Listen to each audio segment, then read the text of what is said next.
What's up, everybody? Welcome to this episode of Hard Hat Highlights, where Jay and I kind of pull the curtain back on our work week, and then Jason has scoured the internet for the latest trending headlines and topics, and we unpack them and on our opinions. We hope you enjoy. Jason Ryback, how the hell are you? You know, I'm not bad. It's been a little bit of a rough week. Like, I feel like the 80s kid in me died this week. Oof, I know a lot of people passed away. Oh, my God. Who do we got? We lost Chris Christopherson, Mr. McDowell, John Amos from Coming to America. Classic. I loved him. And, of course, Mount Mutombo, Dikembe Mutombo. Yes, but what about my favorite, Charlie Hustle, Pete Rose? Yeah, that was a shock. I love Pete Rose, and I'm sure that'll be controversial. I loved almost everything that Pete Rose stood for, minus the sports betting. And I understand why he did. He was just so addicted to, consumed with everything around it. But the nickname Charlie Hustle literally fit him perfect. I mean, I saw a bunch of different stats the other day. One of them that I had no idea. He was self-proclaimed, but we could fact check this, the most winningest sports athlete of all time. I think it was something like 1,972 games that he was in that they won. Oh, so this is on the field, not at the table. No, this was on the field. Okay.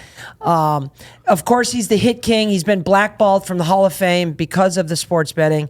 I imagine they'll probably lift that ban now that he's dead, which kind of sucks because he didn't get to enjoy it with his family. Yeah, exactly. But whether he was sports betting or not, he had the most amount of hits in baseball of all time. And even if he was betting on him getting it, it's not like he was betting to have the most strikeouts. Well, if he's betting on himself to do well, then no. I mean, what is that doing? So even if he was betting on the teams outside of that, you can't take away the fact that he has the most hits in baseball ever, which should automatically put him into the Hall of Fame. You got a lot of other shitheads that are in there that have cheated or had done steroids or cork bats. So I just love Charlie Hustle. One of my favorite stories, and there's quite a few of them. I got to meet Pete Rose once too, by the way. But one of the best things about Pete Rose, it really explains that nickname Charlie Hustle, because he even said himself, I was not the best kind of like talented individual. He said the biggest heart. Like he gave it all. And there's a perfect example. I forget what year. It was in an All-Star game, which I believe he played in 21 All-Star games. In one of the All-Star games, I believe it was in the late 80s, which is typically an exhibition game. It doesn't really matter for anything. Yeah, but I feel like there was a little more to it back then than there is now. Well, especially for him, because he just didn't like to lose. He wanted to win at everything he did. I believe he was on second base during the All-Star game. Somebody got a base hit. He rounded third and wanted to score. There was a play at the plate. The catcher was Ray Fosse, and Pete Rose steamrolled him. And this isn't an All-Star game, and he got a lot of heat for that. He said he would have did it if his mother was catching. I love it.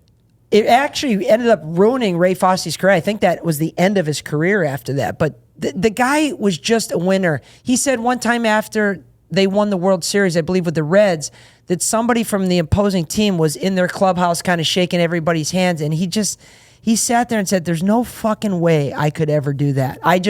I loved winning so much that I couldn't get myself to go congratulate people, outside of the norm, shaking hands on the field after a loss like that. It just wasn't in his DNA. He said everything was better after winning, whether it was the dinner tasted better, the phone call with his wife after a game, everything was better after he won. And I just loved everything about that and what he stood for. I love Pete Rose. I couldn't agree more. And speaking of shaking hands and winning, you had an interesting lunch yesterday. We had a lunch and learn with a very, very high-end, well-known and established, respected architect firm, MHK, which we want to give a shout-out to a couple of our teammates, Adam and Mark Dickerson, for doing a cold call a couple months ago and actually setting this up. And then we went in and had the opportunity. Dale, one of our marketing guys, put together a great video. Corey, Brandon, myself, Bill went there and did this lunch and learn, and it went well. It went really well. Matter of fact, I left with 2 bidding opportunities the second we left there, but actually ended up meeting one of the architects there that, what a small world, is actually from my hometown in Agawam, Massachusetts. And consequently, that person is working on a project that you and I have been manifesting to get for probably 6 months now. And this was a big feather in our cap to meet this cat.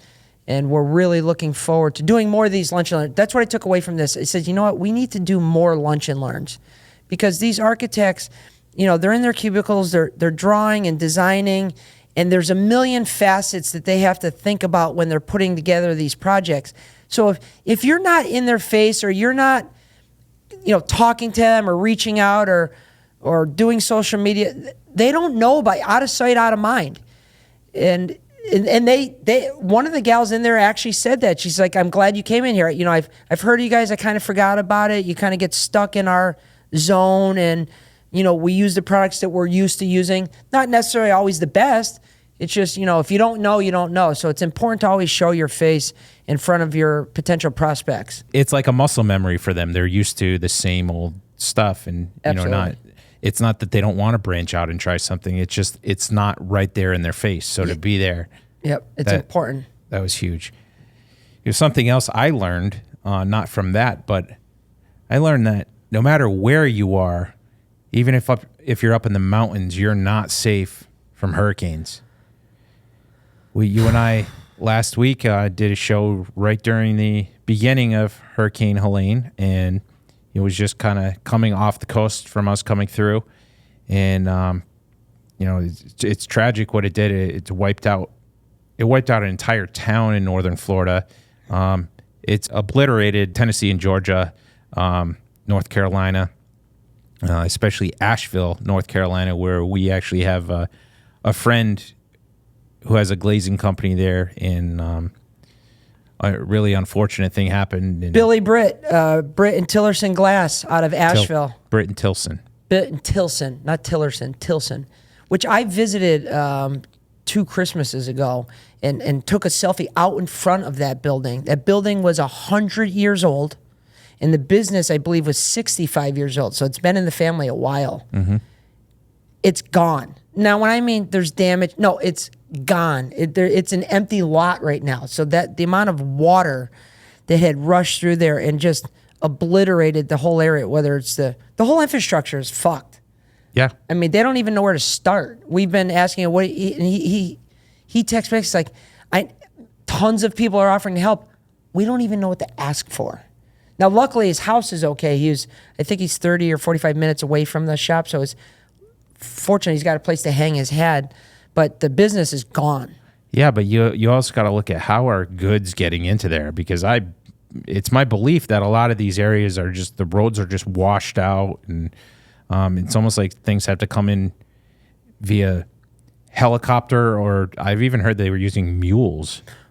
It's going to be interesting to see. I mean, we thought about this when we heard here, Sanibel and a lot of these barrier islands out near us when we had Hurricane Ian. They're like, this is going to be a decade before it's put back together, and I believe that at the time. we're still rebuilding from Ian. Yes. In some places. And I was on Fort Myers Beach today. It's decimated, but not to the level that we saw in Asheville. I mean, bridges were wiped out, roads are gone. They're literally going to be starting from scratch, probably like they did a century ago, where there's just dirt roads, and they're going to have to build a whole new infrastructure.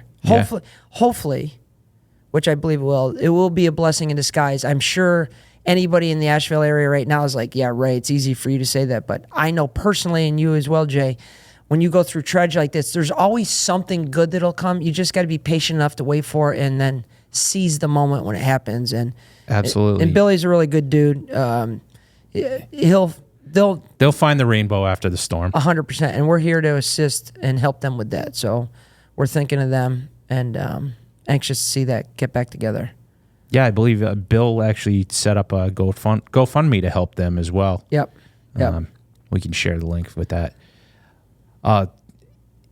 in the aftermath of the hurricane here locally, we had a call from one of the local condos where we had to put some glass railings on the beach around the pool. Yep. And much to our surprise, I shouldn't say much to our surprise, but given what you see in these pictures, the railings were all still standing and in good shape. And there was, a 1.5 foot of sand on the other side of the railing. Yeah, so we have our railing here. The ocean's going and pounding up against it. So so much earth and sand had pressed up against the glass, but it was riding over the fact that I think there was like 1.5 foot of sand on the backside of the railing. So, but it withstood it. I think out of the 17 or 19 pieces there, one of them broke. And this is not just a small railing either. This from the ground, you were talking probably 4.5 feet to the top of it, and all this stuff just kind of rolled over the top of it. But it was good to see that all the material held up. Obviously, you don't want to see anything like that happen, but it was kind of an interesting real life test, so to speak. It was, and moving forward, should we do other jobs like this, I would have to imagine if our bottom mechanical mechanism is attached to a substrate that it like a poured concrete, something that's very substantial, and with the right makeup of glass, from our sister company D3, if the laminated glass is done to the right spec, I have to imagine that it would have had no problem withstanding that recent I agree. blow from the hurricane. I agree. It's tough to put yourself out there and say that, but after what we saw with just 1/2-inch tempered monolithic glass and how that stood up so well, you would have to assume that it's double the thickness, it's laminated, it's exponentially stronger, right, should be able to hold up no problem.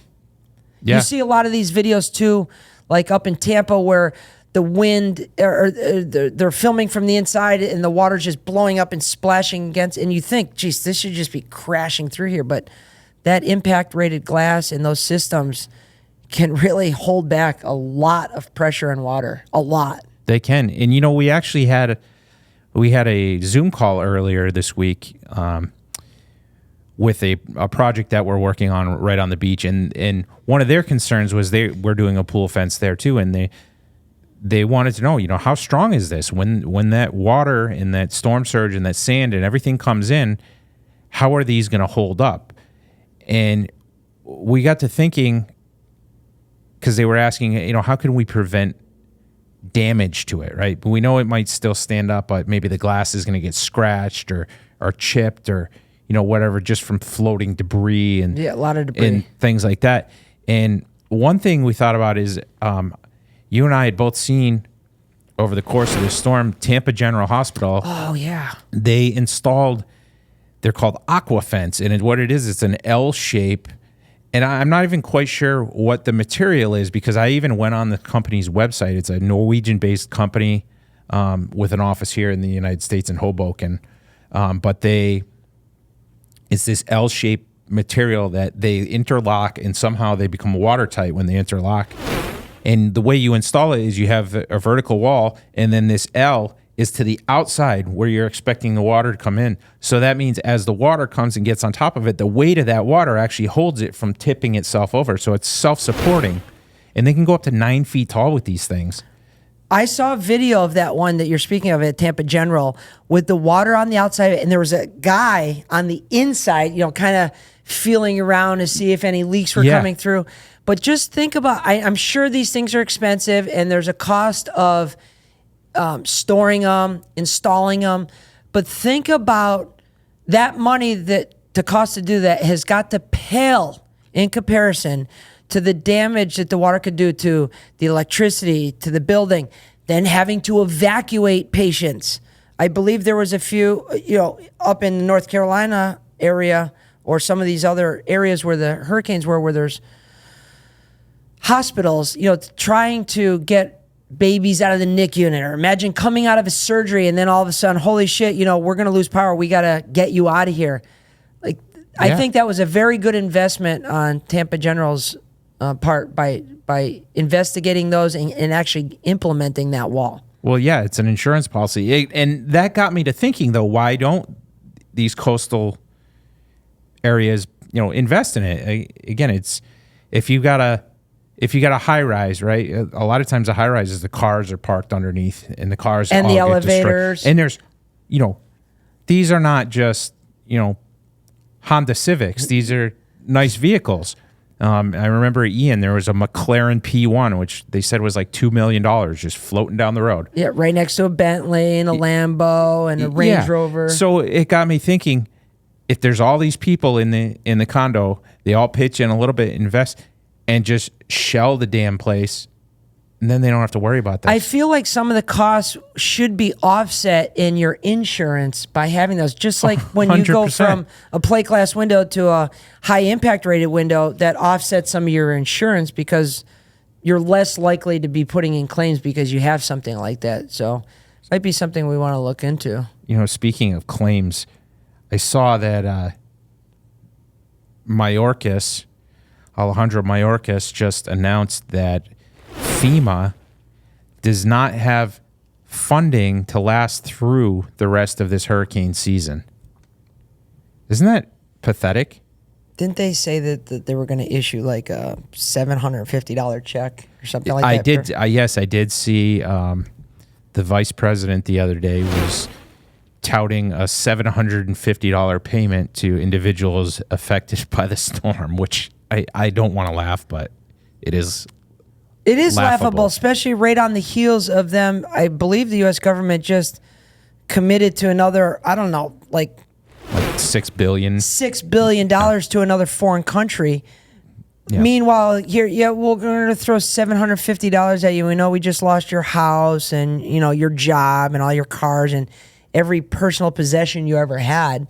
Yep. It makes me sick to my stomach. And it's kind of oxymoronic because they want you to work so they can take your tax dollars so they can send it to these other places. Crazy. But they're not doing enough to put you back to work. Crazy. And help you rebuild. Short-sighted. Yeah. But those are the times we live in. Yep. Well, another effect of the storm is storm surge. Obviously, we talked about storm surge. Storm surge can not only bring up things from the ocean, from other areas. Maybe you got like fences floating in the water. We've seen boats. We've seen cars. Yeah. All sorts of shit. Yep. Well, Lakes Park here in South Fort Myers, the place, it's right across from our Fort Myers showroom. Yep. They had an interesting gift left to them by Hurricane Helene. Storm surge came through. The waters rised. After the waters left, they got left with this little gift, a baby bull shark in one of their lakes. I've seen this video, and it's got to be 5-6 foot long. When I think baby, I think like something I wouldn't be afraid of. Yeah. That thing is massive. And bull sharks, I don't know if you're aware of this, bull sharks are one of the, if not the most dangerous species of shark. They actually are known to have more testosterone than a full-grown bull elephant. No, yeah. That's not bullshit. No, not bullshit. But yeah, this is here. The video. It's in this lake where the kids, kids have birthday parties there all the time. Sometimes frisbee gets in the water.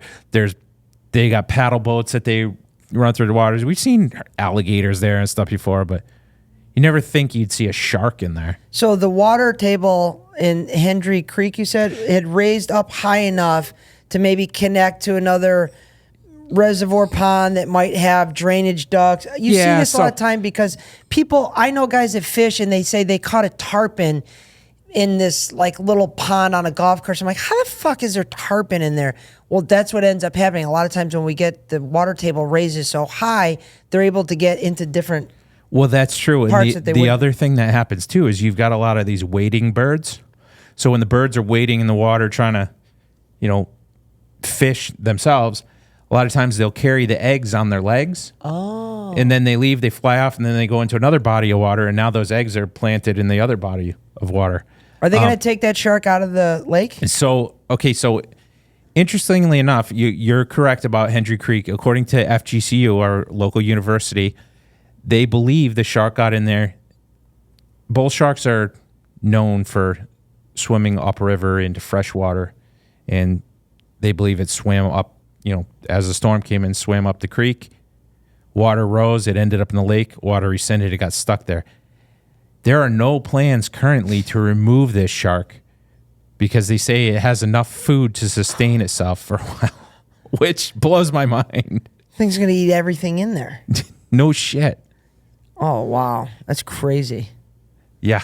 Might have to do a field trip and go see this thing. See if Well, that's exactly it. You want to go see a shark, head up to Lakes Park. And it's big. I mean, it's big. That has to be 6 feet. I mean, look at it in the videos. 5-6 feet. Sounds like a little tagline. Want to see a shark, head to Lakes Park. There you go. Well, oftentimes storms can cause our own pets to get displaced. That's sad. You saw a story about a family whose pet was lost for 30 years. So 30 years ago, a family lost a pet. Yep. What was it? After a couple days, you start to think, okay, maybe the pet's not coming back. Something happened. 30 years later, after the patriarch of the family passed away, his family was up in the attic and they came across their pet, the pet tortoise Manuela, still alive and well after 30 years. Well, it was in the attic. In the attic, they found her in a speaker box, and it was determined because they say tortoises can go up to 3 years with no food or water. This is 30 years. How the fuck did this thing survive? It was determined that Manuela survived on insect larvae and was able to hydrate through the moisture within the young insects she was eating. That's unbelievable. In a speaker box. Like, where was it going to the bathroom?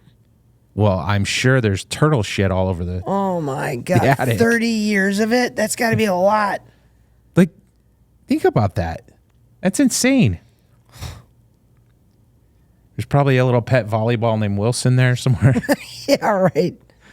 But after all this, they took Manuela for a checkup, and they found that everything is all good except for one thing. Mm-hmm.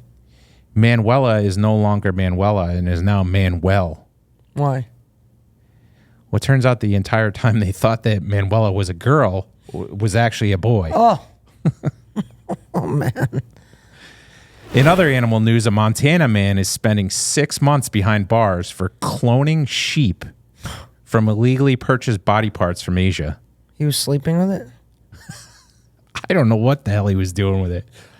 First of all, how does some dumb redneck buy a couple, sheep hooves or whatever the hell he was buying and then clone the damn thing? Where was this? In Montana? In Montana. Now, you and I have been there Several times. Beautiful. We've seen these bighorn sheep out there. Yeah. And they're beautiful animals. Yep. This is not what he was cloning. He was cloning a similar animal. Jack Schubarth, his man's name, was reportedly cloning the endangered Marco Polo sheep, which is native to Kyrgyzstan in Asia. He then would sell them to shooting preserves. And this went on over the course of 8 years. He was selling these sheep to... Oh, so he was cloning. He wasn't attempting to clone. He was legit cloning. Successfully cloning these sheep. That's scary. Which makes you wonder, how the hell was he successfully cloning sheep? Oh, my God. But he was selling them to these shooting preserves so they could, hunt them. And it got me thinking, back in the day when we used to hang out at UMass all the time, there was this big rumor about Dolly, who was the first sheep in the world ever to be cloned. And the rumor was that it was done at UMass Amherst. That was actually not the case.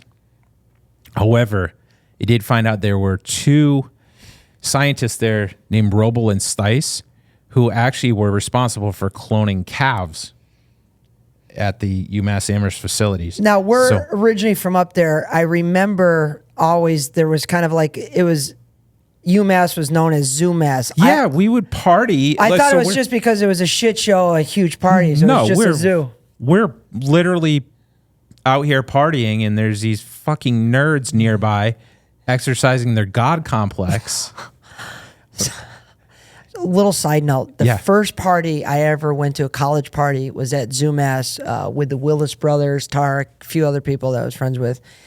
And I specifically remember, I was about 16 at the time, walking down the street. We were heading to a party at the John Quincy Adams Tower.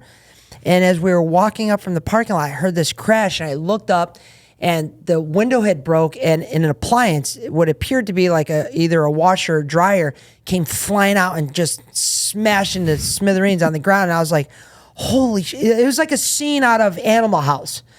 And we ended up finding out later it was a football player because someone had taken a shit in his dryer and he was pissed, so he threw it out the window.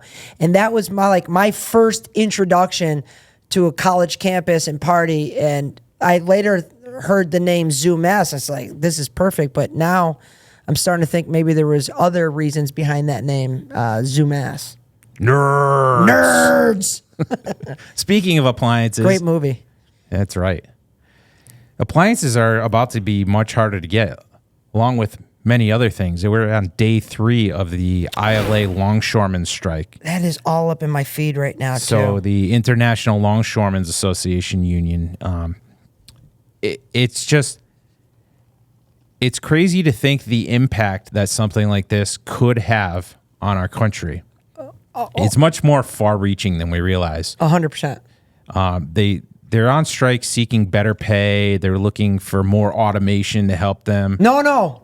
He doesn't want automation. That guy, Harold Daggett, I don't know if he's in your feed, but he's all over my feed. He's kind of a bald guy. He's got these trendy glasses, and he's like, talking, like he's a mob boss. But when I say they, I'm referring to the other side. The other side. Yeah, correct. yeah. He does not want the automation. Correct. Which I find, that's typical anytime you're making advancements in history. Just like people didn't want to get a tractor because what are we going to do with all our horses? Because they fear it replaces their job. They fear it. Doesn't necessarily mean it just to change their job. You're still going to need people on those things. Yeah. It's like the cashierless checkouts, things like that. Right. But both exports and imports are being affected by this. In fact, they're estimating it could cost $5 billion per day. That's crazy. And there's a lot of things that affects. Obviously, a lot of people sit there and will think, oh, well, this is made in America. No big deal. It's just going to come by truck. Okay. Guess what's not made in America anymore? Fuel. So where's our fuel coming from? Well, that's coming overseas. So there's one thing. Well, we already had during COVID. Remember when people were freaking out? We didn't have toilet paper. So like everything we buy, clothing stuff's coming from China, or our fuel's coming from the Middle East, and of course we're exporting stuff. So farmers are trying to get their goods and services out of here. I mean, it's going to stifle everything. Yeah, and it also would stifle the tourism business because there's a lot of cruises going out, right? So you think that there's no port workers. How are they getting out? Fortunately, here in Florida, I believe Port of the Everglades in Fort Lauderdale and Port of Miami are not affected on the cruise end of this because the people that work on that particular side are non-union. Okay, but the food and shit that they put on those boats has to come in. So it's like it's going to be it's going to affect everybody some way or somehow. Everybody's going to be affected by something. So what can they do about this? Well, apparently there is an act called the Taft-Hartley Act, which was made in 1947. It was a labor relations act designed to curb the power of labor unions. And if that were to be enacted by the president, it would require the workers to return to work for a period of 90 days while they renegotiate. And if they refuse to return to work, they would face replacement. So I did a little bit of homework on this, believe it or not, which I don't usually do, but that Daggett guy, Harold Daggett was talking about, they can go ahead and implement the Taft-Hartley Act, which means we have to come back to work. The longshoremen have to come back to work for 90 days, kind of a cool down period so the negotiations can keep moving forward. But he openly said, so if we're doing, before the strike, if we're doing 30 containers an hour and now we, enact this Taft-Hartley Act and we come back, he goes, do you think we're going to be doing 30 containers an hour? We're only going to do 8 containers an hour, and we're going to slow play it, and we're going to just do the bare minimum. So he's already kind of heading that off at the pass. So that's not the end all be all to that, but they are asking for a not. I mean, I think they were looking for a big spike in pay. Well, And he's kind of got them by the short hair. they have cited the amount of money that the amount of extra income that these import companies have made over the past several years as a reason for them to kind of get a bigger piece of the pie. But time will tell how much this affects our economy, but right now it doesn't look good. I'm not necessarily for or against it. Obviously, we're a little bit biased because we want to keep getting our goods and services. But at some point, like we negotiate every day with people. Like, how cheap are you willing to sell your services for? Right. And so at some point, you have to draw a line in the sand. I don't necessarily think, because we don't know all the inner workings of this, but just by the 2 or 3 days of watching this guy in my feed, I don't necessarily know he's the best person to be negotiating that. He kind of seems more of the I'll smash you over the head with a baseball bat type of negotiator. And that type of mentality, as you and I know, doesn't bode well for collaboration. No, not at all. And I believe he's the president of that union, but I think before him, it was his father. And so that kind of smells funny to me. Like, with all these thousands and thousands of workers, your father was the union president, and now the son is the union president. So now is there corruption going on there? I'm going to guess he's a friend of ours. I think they cited that he had some ties to, the old wise guys. Yeah, I can see that. But shit, that could cause a lot of problems. So I hope the negotiations get done soon, and both sides are happy. We need to keep getting our shit out of here, and we need to get our goods and services in, especially in the construction industry. A lot of people order shit from quarries that are from overseas or in South America. Tile. We just talked to someone today. They're waiting for tile to come in on a job where our glass railings are going, and it's saying it's stuck on a ship. The ship has not come into port yet, and now they don't know when it's going to come in. One of our vendors actually has some case of antique mirror that they're waiting for coming from overseas, and it's supposed to arrive this week. There's no one to unload it. So you can see the trickle-down effect there. That sucks.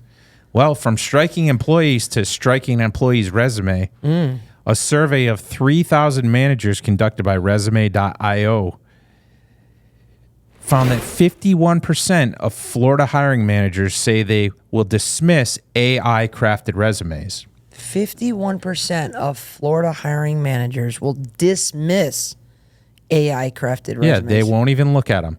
So if they see that it looks a little overly polished or excessively detailed, they apparently have these tools now to recognize when something is generated through AI. And if they see that, they will not even look at it. Well, let me ask you this, because you've done a fair amount of hiring and interviews. Like, how do you feel about this? How much stock do you even put into a resume when you're hiring somebody? Like, they come in, they sit down. Okay, I'm looking at the resume. I see where you went to school. I see where you worked before. And now that typically gets pushed aside, and you're talking to the other human being. When I would review a resume, there was a couple things that I would look for that were red flags. But outside of that, we would generally, if the person seemed like a decent person and a decent worker, we would give them a shot. If you saw that they were a job hopper, that was kind of a red flag. Maybe there's a gap in there that didn't make sense. Like, were you in prison? Yeah. There's things like that, but very few of those, though. I think if I were still doing that, which thank God I'm not, when I saw something like that and I saw that it was obviously AI generated, it would make me wonder what the real person is like. Yeah. I don't put a lot of stock into resumes to begin with. So just for anybody that's looking out to, let's say you want to come join my shower door D3, my architectural glass, and I was doing the interview, I don't put a lot of stock at all. Like I said, there'll be, just like you, there'll be a couple things I might look at, but I would only look at it from the perspective of, oh, maybe this is bad, not like, oh, wow, this is overtly good, because I believe a resume loosely correlates whether you could do a job or not. I agree. Because if a resume was the end all be all, you'd never have a bad hire. Period. If what was on their resume you thought would make them good at their job, you would never have a bad hire. And you and I both know that's not the case. So a resume loosely correlates whether you could do a job or not. I agree with that, but I also, like I said, if I see something that just overtly looks fake, now it makes me wonder, what are you trying to hide? Oh, good point. You're trying to hide the real you. Yeah. In fact, 78% of those people agree with me, and they would rather see a poorly written but authentic resume over one that's AI generated. I could see that. Do you think AI is making the younger generation kind of fail to learn for themselves? Like I was looking for something the other day on my phone, and on the Google page, there's a little button. It says, "Help me with my homework." Like, the fuck? Like, we didn't have that. Yeah, okay, we did our own way of, quote unquote, cheating on our homework. But if doing homework now for the kids is just pushing a button, what the hell are they learning? Well, they're learning how to get their homework done faster. I mean, you remember if I had to do a report on a foreign country, and this is going to seem crazy to people, I would get what was called an encyclopedia, and I would open it to that country. Encyclopedia Britannica. And then I would copy the first few sentences of the paragraphs that seemed important. and the fucking teachers knew that because, there was out of 30 kids in the class, there was probably 10 of them that had the same exact report because we did the same thing. So I think our intentions of trying to circumvent the system have never changed. The means in which we do that are, but what you're saying is the AI taking away so much away from them that they're not even, because even though I was copying it, I was still writing it and you were writing it and reading it and retaining some of the information. Yeah. Absolutely. Yeah, I could see that. I don't know. I mean, on the bright side, we won't have to worry about any of our kids cloning sheep. Yeah. No shit. I like the AI. Yeah. I know you're a big fan. There's actually, I saw there's a writer named Tim Boucher who is actually under fire for writing more than 120 books over the course of 2 years. That's 60 books a year. That's more than a book a week. Are they selling? And he did this using AI. Are they selling? I don't know how much this guy's selling, but if you throw enough shit at the wall, something's going to stick, right? I feel like if you do an AI book, I don't even know if your name should be on it. It should be like an AI book. Like you have fiction, you have this, you have that, you have business. It should be an AI book. There's guys and girls who've poured their blood, sweat, and tears into years and years of work and research and rewriting and sleepless nights and all that shit just to write one book. And it may not even do that well. So what do you think that's like if someone puts out 120 of them in less time than it took them to write one, and then they're selling these books and making money? I can see where this can happen. I was showing my mother probably 6 months ago. She just asked me, because she saw a piece of content that we did talking about ChatGPT. She says, show me this. So I was showing her how I use it, but then I would take it a step further and I said, listen, what if I wanted to write a book on the power of social media allowing us to sell more heavy glass shower enclosures? So I opened the ChatGPT, the voice text, and I says, write me a book that's 20 pages long about the importance of using social media to garner new opportunities to help sell heavy glass frameless shower enclosures and how it'll benefit the company moving forward. Mm-hmm. And literally within about 40, not even 45 seconds, maybe 30 seconds, it had spit out a book with a glossary, an index to chapters, and it was good. Like, I would go back and probably change a few of the words just to make sure the nomenclature was right. Make sure they were misspelled so they thought it was from you. Yeah. But it's powerful. I mean, it's real powerful. So, I can see where someone would do that. I don't know how. Yeah, I don't know how I feel about it.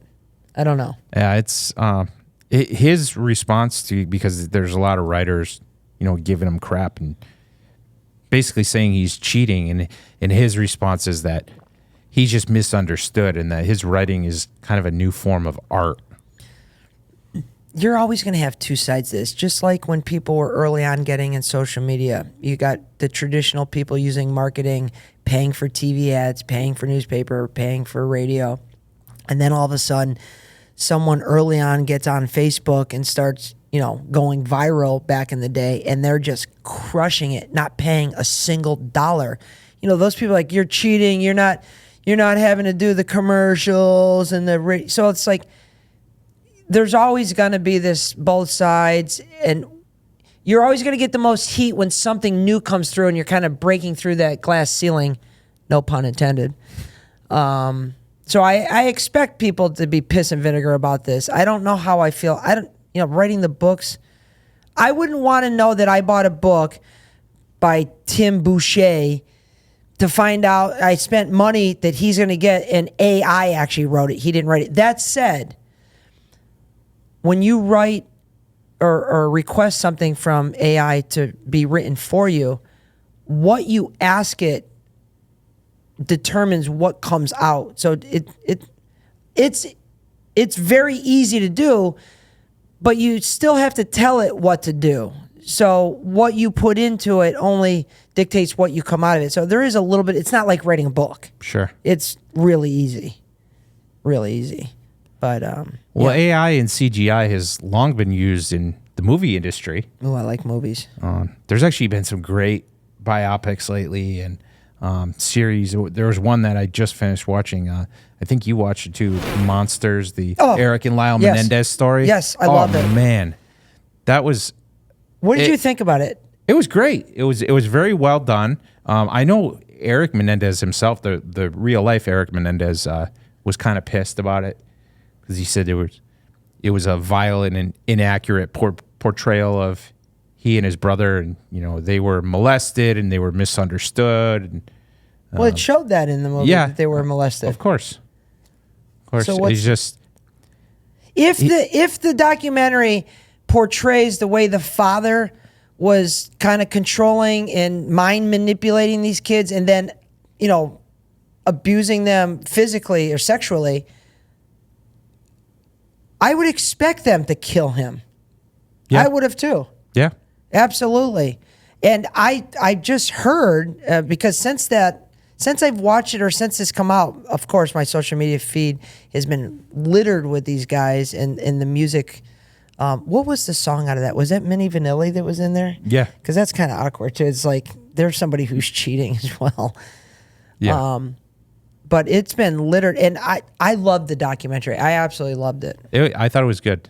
Matter of fact, another one I'm watching right now is the Aaron Hernandez story on FX. Yeah. Man, that's speaking of being molested.